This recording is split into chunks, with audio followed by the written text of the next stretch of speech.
Hello friends.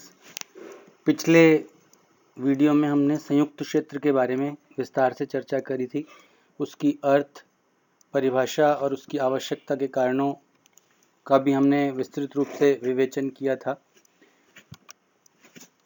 Joint sector निश्चित रूप से एक मिश्रित अर्थव्यवस्था होती है, जिसमें प्राइवेट और जो सरकारी क्षेत्र की जो सारी अच्छी बातें लागू करने का प्रयास किया जाता है, उसके बावजूद बहुत सारी समस्याएं देखने में आती हैं। आज हम उस समस्याओं और समस्याओं के निराकरण हेतु कुछ सुझावों पर बात करने का प्रयास करते हैं। देखते हैं कि क्या क्या समस्याएं सामने आ सकती हैं जॉइंट सेक्टर में।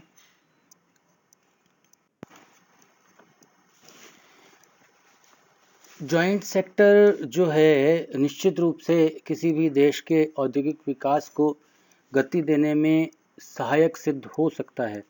उसका बहुत बड़ा योगदान है देश में, उसकी विचारधारा बहुत इम्पोर्टेंट मानी जाती है। लेकिन समय के साथ साथ कुछ बहुत समस्याएं और कठिनाइयां सामने आती जाती हैं। व्यावहारिक रूप से अगर देखा जाए तो स्थापना में और स्थापना के बाद उसके विकास में बहुत सारी समस्याएं व्यवहार में देखने को मिलती हैं। उन समस्याओं की हम बात करें तो सबसे पहली बात आती है प्रबंधकीय संरचना की, मैनेजेरियल स्ट्रक्चर की। संयुक्त क्षेत्र में स्थापित उपक्रमों का प्रबंध कैसा हो, उसका स्वरूप क्या हो, किस तरीके का उसका प्रबंधकीय ढांचा हो, ये एक महत्वपूर्ण समस्या है। दूसरी समस्या यह है कि इन उपक्रमों के संचालक मंडल में सरकार, निजी उद्योगपति और सामान्य जनता का सामान्य अनुपात क्या रखा जाए, किस अनुपात में इसको डिवाइड किया जाए, तो ये एक बहुत बड़ी समस्या आती है। इस संबंध में विचार रखा गया है कि इन उपक्रमों के संचालक मंडलों में सदस्यों का अनुपात उनके द्वारा विनियोजित पूंजी के अनुपात में होना चाहिए। और ठीक भी है, क्यों जितनी पूंजी जिसने विनियोजित की है, इन्वेस्ट की है, उस पूंजी के अनुपात में होना ही चाहिए। संचालक मंडल में सदस्यों का चयन उनकी योग्यता के आधार पर, उनके अनुभव के आधार पर होना चाहिए। योग्य और अनुभवी संचालकों के उपलब्ध न होने पर पेशेवर प्रबंधकों को नियुक्त किया जाना चाहिए। संचालक मंडल को पॉलिटिशियंस से, राजनीतिज्ञों से दूर रखा जाना चाहिए, ऐसा माना जाता है। हालांकि वो कितना दूर रह पाते हैं एक अलग बात है, लेकिन कोशिश यही हो कि राजनीतिज्ञों से उस संचालक मंडल को दूर रखा जाए। इसके अतिरिक्त श्रमिकों और उपभोक्ताओं के प्रतिनिधियों को भी संचालक मंडल में स्थान मिले, ऐसा उपयुक्त समझा जाता है। उपक्रम के संचालक मंडल के चेयरमैन की नियुक्ति सरकार द्वारा तथा प्रबंध संचालक की नियुक्ति सरकार से पूर्व अनुमति प्राप्त करके निजी उद्योगपतियों द्वारा की जानी चाहिए। तो ये जो प्रबंधकीय संरचना है, ये निश्चित रूप से एक समस्या है, लेकिन अगर सही ढंग से सही प्रबंधकीय संरचना हो जाए तो वो सबसे बड़ा निराकरण भी है, वही सारी समस्याओं का सॉल्यूशन भी है।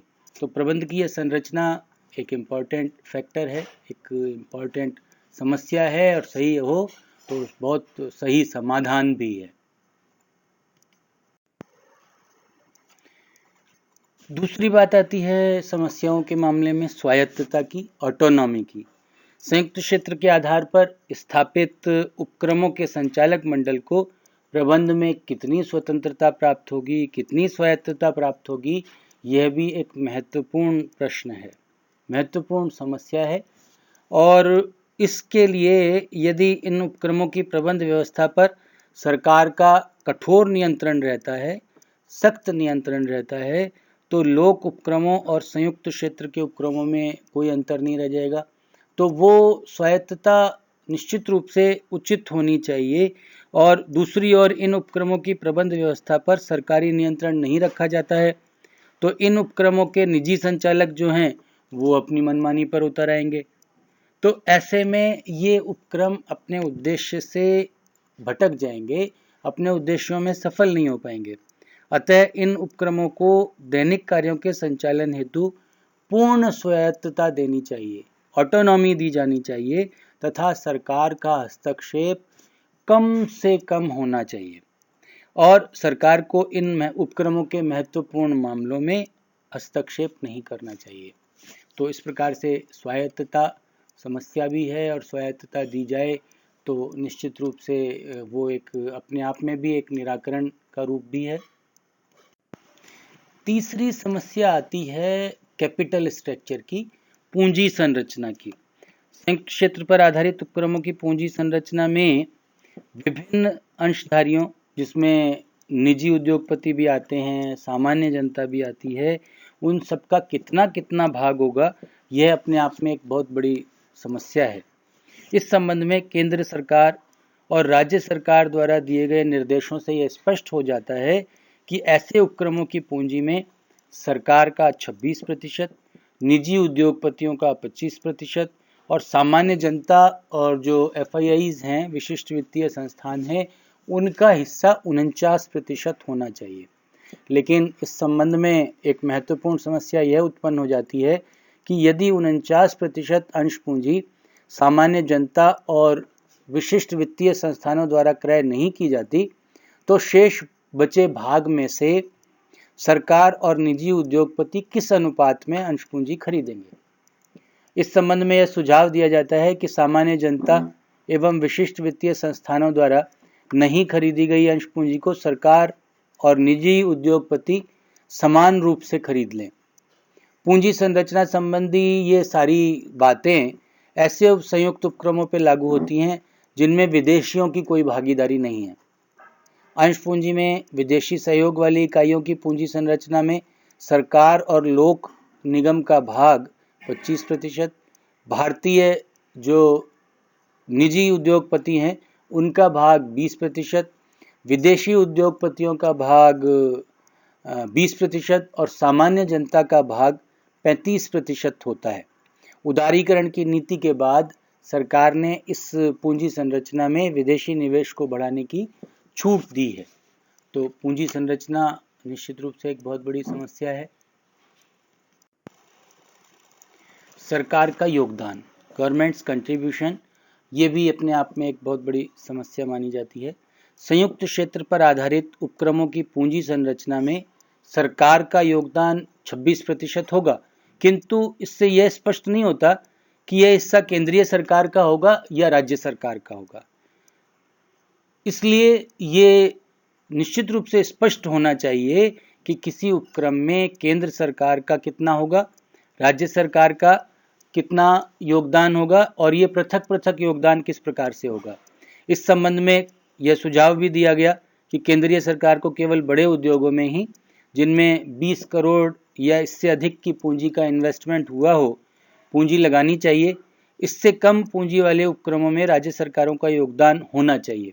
ऐसा होने से राज्यों का औद्योगिक विकास भी संभव हो सकता है। तो सरकार का योगदान अपने आप में निश्चित रूप से समस्या है, और सही ढंग से हो जाए तो अपने आप में एक बहुत बड़ा निराकरण भी है। मूल्य नीति, प्राइस पॉलिसी, संयुक्त क्षेत्र के आधार पर स्थापित इकाइयों द्वारा उत्पादित वस्तुओं का मूल्य किस आधार पर तय किया जाएगा, मूल्य नीति क्या होगी, यह एक महत्वपूर्ण समस्या मानी जाती है। प्राय लोक क्षेत्र के उपक्रम न लाभ न हानि के सिद्धांत को ध्यान में रखकर अपनी प्राइस पॉलिसी तय करते हैं, मूल्य नीति निर्धारित करते हैं, जबकि निजी उपक्रम लाभ अर्जन और ज़्यादा से ज़्यादा लाभ अर्जन की भावना को आधार मानकर मूल्य निर्धारित करते हैं। जब संयुक्त क्षेत्र की बात आती है तो किस प्राइस पॉलिसी को अपनाया जाए, ये एक बहुत बड़ी समस्या की बात हो जाती है। इस संबंध में यह सुझाव दिया जाता है कि इन उपक्रमों को अपने द्वारा उत्पादित वस्तुओं और सेवाओं का मूल्य इस प्रकार निर्धारित करना चाहिए जिससे निजी उद्योगपतियों को आकर्षित किया जा सके और भविष्य में उपक्रम अपने सामाजिक उत्तरदायित्वों की पूर्ति करते हुए विकास की ओर भी अग्रसर हो सके। ये भी बहुत जरूरी है, विकास होना बहुत जरूरी है। केवल सामाजिक उत्तरदायित्वों की पूर्ति की बात नहीं है, डेवलपमेंट भी होना चाहिए। तो मूल्य नीति अपने आप में एक बहुत बड़ी समस्या है। उचित ढंग से तय हो जाए तो बहुत बड़ी समाधान भी है, बहुत बड़ा निश्चित रूप से निराकरण भी है। सरकार एवं निजी क्षेत्र के मध्य साझेदारी, partnership between government and private sector. सरकार और निजी क्षेत्र के मध्य साझेदारी बनाए रखने के लिए दोनों के बीच सौहार्दपूर्ण संबंध होने चाहिए, और ऐसा होगा तभी एक उपक्रम प्रगति कर सकता है, विकास कर सकता है। इन उपक्रमों में परस्पर मधुर संबंध बनाए रखने के लिए आपसी समझ एवं पहलपन की आवश्यकता होती है। सरकार को इसमें अनुकूल संबंध रखने के लिए मिलजुल कर काम करने की प्रेरणा के लिए न्यूनतम नियंत्रण की नीति अपनानी चाहिए। तो सरकार और निजी क्षेत्र के मध्य साझेदारी अपने आप में एक बहुत बड़ी समस्या है। योग्य एवं अनुभवी प्रबंध, एफिशिएंट एंड एक्सपीरियंस्ड मैनेजमेंट। संयुक्त क्षेत्र के आधार पर स्थापित किए जाने वाले उपक्रमों का प्रबंध योग्य एवं अनुभवी प्रबंधकों द्वारा किया जाना चाहिए। इस बात पर सरकार द्वारा बार बार जोर दिया जाता रहा है कि योग्य और अनुभवी प्रबंध होना चाहिए, लेकिन समस्या यह उत्पन्न होती है कि अनुभवी एवं योग्य प्रबंधक कौन है जो इन उपक्रमों का संचालन कुशलता से कर सके। इस संबंध में योग्य और अनुभवी प्रबंधकों से आशय उन पेशेवर प्रबंधकों से है जो institute of management Delhi, Ahmedabad, Bangalore, Calcutta की मैनेजमेंट इंस्टीट्यूट से MBA की डिग्री प्राप्त कर लेते हैं। इनके अतिरिक्त प्रबंध कार्य में निजी क्षेत्र के योग्य और अनुभवी व्यक्तियों को भी पेशेवर प्रबंधकों की श्रेणी में रखा जा सकता है। और इस संबंध में यह भी कहा जा सकता है कि संयुक्त क्षेत्र में स्थापित उपक्रमों के प्रबंध हेतु योग्य, अनुभवी, प्रशिक्षित और डिग्रीधारी व्यक्तियों को ही चुना जाना चाहिए। ये एक समस्या भी है, और सही ढंग से योग्य और अनुभवी मैनेजमेंट मिल जाता है, कर्मचारी अच्छे मिल जाते हैं, तो वो अपने आप में एक बहुत बड़ा निराकरण है। सारी समस्याओं का सॉल्यूशन उससे हो सकता है। नीतियों का क्रियान्वयन, इम्प्लीमेंटेशन ऑफ पॉलिसीज। संयुक्त क्षेत्र की स्थापना करते समय सामाजिक और आर्थिक नीतियों के अनुपालन पर ध्यान देना होता है।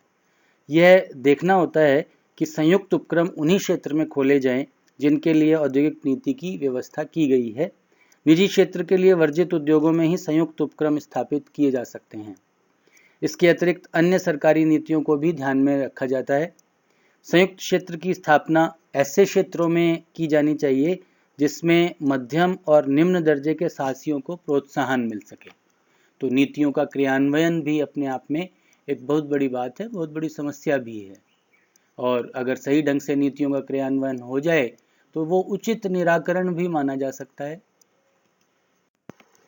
निजी साहसियों को प्रोत्साहन, मोटिवेशन टू प्राइवेट एंटरप्रेन्योर्स। संयुक्त क्षेत्र में निजी उद्योगपतियों को अच्छे से अच्छा कुशलतापूर्वक कार्य करने के लिए अभिप्रेरणा देनी ही चाहिए, क्योंकि निजी उद्योगपति अपनी एकाधिकारी प्रवृत्ति को छोड़कर राष्ट्र हित के लिए इन उपक्रमों में प्रवेश करते हैं।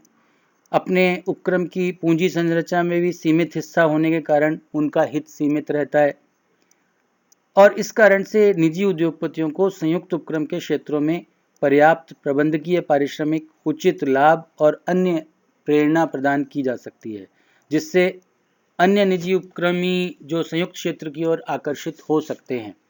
तो निजी साहसियों को प्रोत्साहन दिया जाना चाहिए, निश्चित बात है। तो इस प्रकार से हम संयुक्त क्षेत्र की समस्याओं को निश्चित रूप से रेखांकित कर सकते हैं, और उन समस्याओं को अगर सही ढंग से टैकल किया जाए, उनको सही ढंग से हल कर दिया जाए, तो वो जो निराकरण है, वो समस्याएं अपने आप में निराकरण बन सकती हैं, उनका एक बहुत अच्छा सॉल्यूशन किया जा सकता है। मित्रों, अगले जो वीडियो में हम उसकी सफलता के लिए क्या सुझाव दे सकते हैं उस पर चर्चा करेंगे।